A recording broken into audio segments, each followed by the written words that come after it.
Today, I'm setting out to build the best soldering jig you guys have ever seen.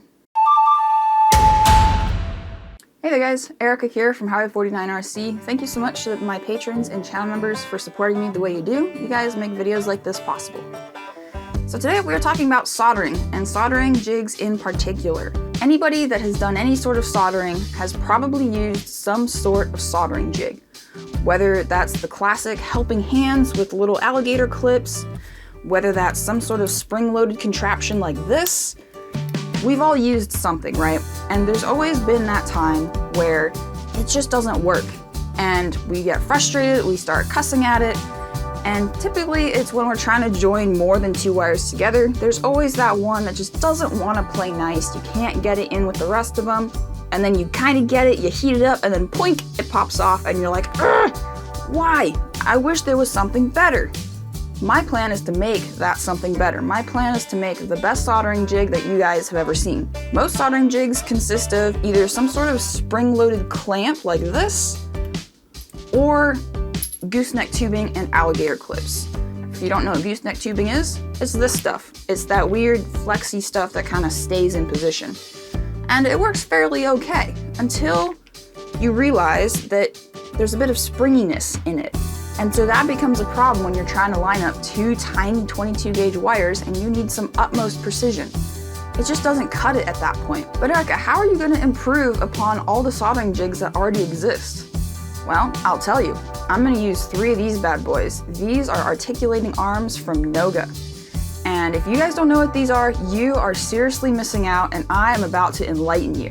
Check this out. This is the articulating arm.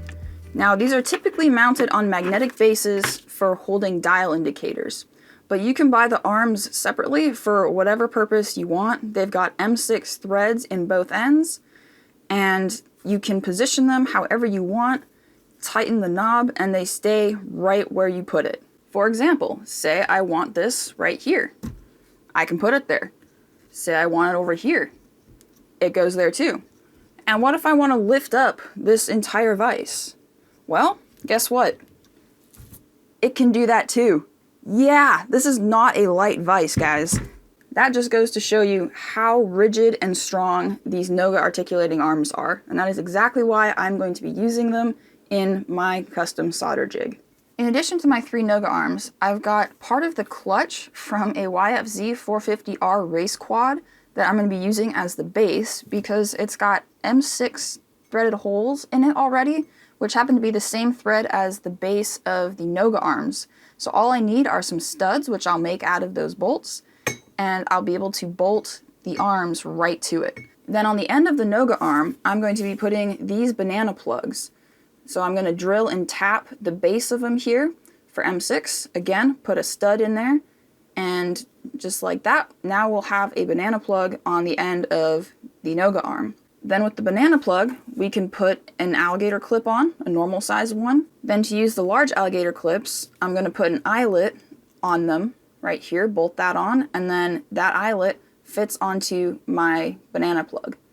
So we'll have interchangeable clips on the ends of our Noga arms. All I need to do before I assemble my solder jig is to drill and tap the banana plugs.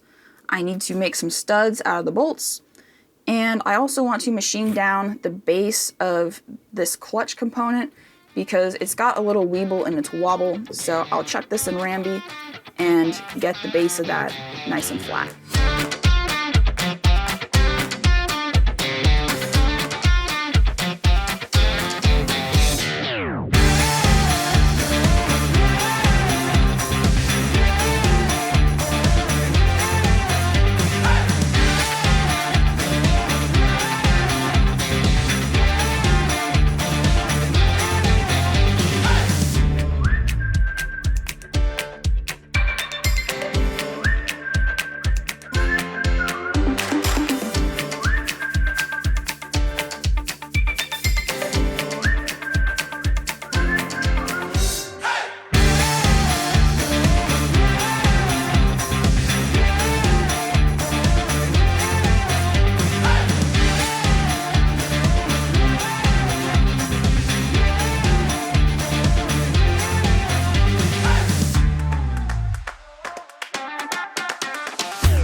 Okie doke, my banana plugs are drilled and tapped.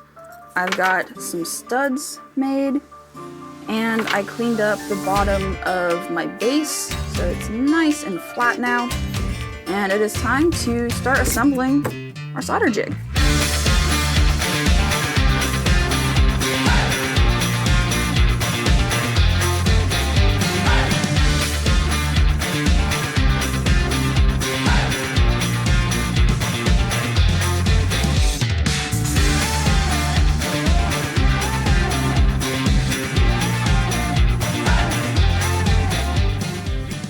Oh, check this thing out, guys. Oh, this is so cool. I love it. I freaking love it. You can just position everything exactly where you want it, snug it down. And look at that, no spring nonsense. Want it there? Put it there. Need this one right here? Bam. Put it there. And if you need big alligator clips, I got you covered. Yeah! So if I'm soldering a big connector or something, I can hold it right here. And then, okay, I need to hold the wires going into the connector. Put one wire there. One wire there. Is this not the coolest soldering jig you guys have ever seen? I think we need to do a little bit of soldering before this video is up. What do you say? Let's do it. Okay, so here's the scenario. I've got an XT60, and I need to solder a wire onto that, so let's tin it.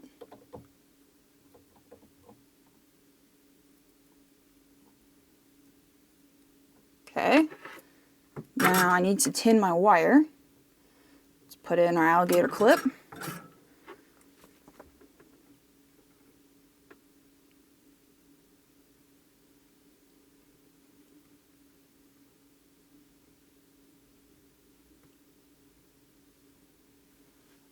Lovely. Now, I need to put the wire in the connector. So we'll go like this.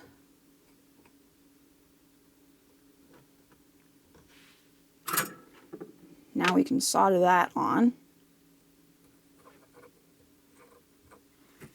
And have a free hand to feed extra solder. Gorgeous. Okay, so now the scenario is I have a BEC that I need to add a wire onto my XT60. So I can do that. Just like that. Again, I have an extra hand to feed solder. So we've now got this goofy little thing. But I want to make a three-way junction out of this guy. So I'm gonna stick that guy in there, grab another wire, like this. See, I got my two wires there, and okay, now I need to take my big alligator clip off, put my small one on, and grab my third wire, and get it positioned right there. And, oh, okay, I need to move this one a little bit so it's lined up better. Okay, great. Now I got all three of my wires joined up right there.